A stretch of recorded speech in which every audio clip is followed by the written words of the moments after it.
Hi guys. Today we're going to be talking about a tool, super easy. I've read that you can create these with corners from PVC. I think I bought mine.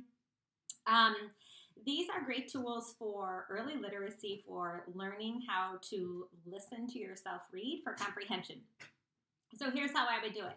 This takes a couple of days at least. So if you have a guided reading group, this is a great opportunity, but it takes at least a week or two. So in first grade. So first you have to train them to actually listen to themselves read.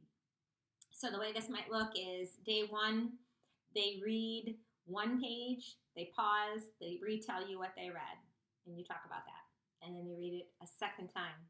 And then you pick your area of what you want them to work on. So you listen to them that second time, and maybe it's a story with dialogue, and you say, I really want you to work on reading with expression through dialogue. And you've talked to them about quotation marks and things like that, and then you model it.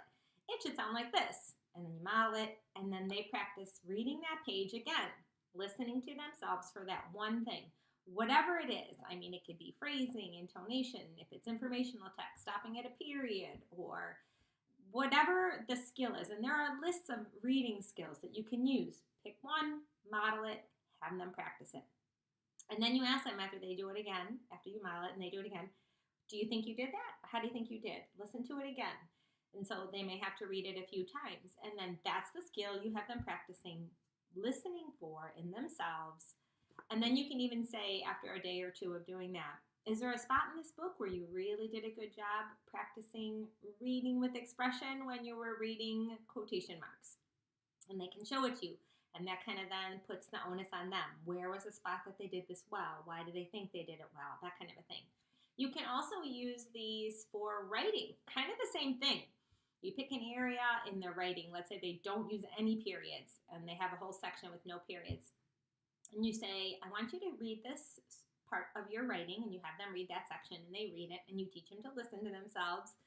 And you can say, what I noticed is your voice paused sometimes. And when you stop or pause, that's where end marks go.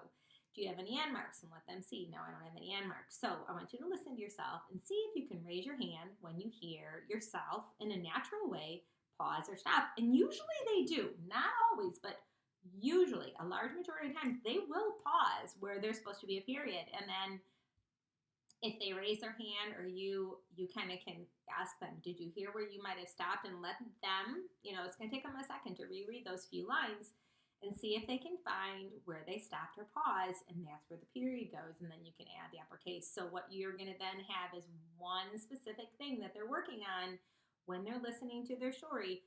Where does their voice take a breath? Or where do they stop naturally, and see if there's a period there. But you have to take it section by section. You're going to model it then. After they put the period in, now I want you to read it again with the period and look that you put that period there and listen to it. That's what your reading has to be, and see if there's another section, depending on how long that takes them to get to. You don't want to overwhelm them with lots of different things. Pick one thing that you want them to work on and listen for it and practice for it, and then you go on to the next thing. This was a tool that really worked in my classroom. I hope it works for you.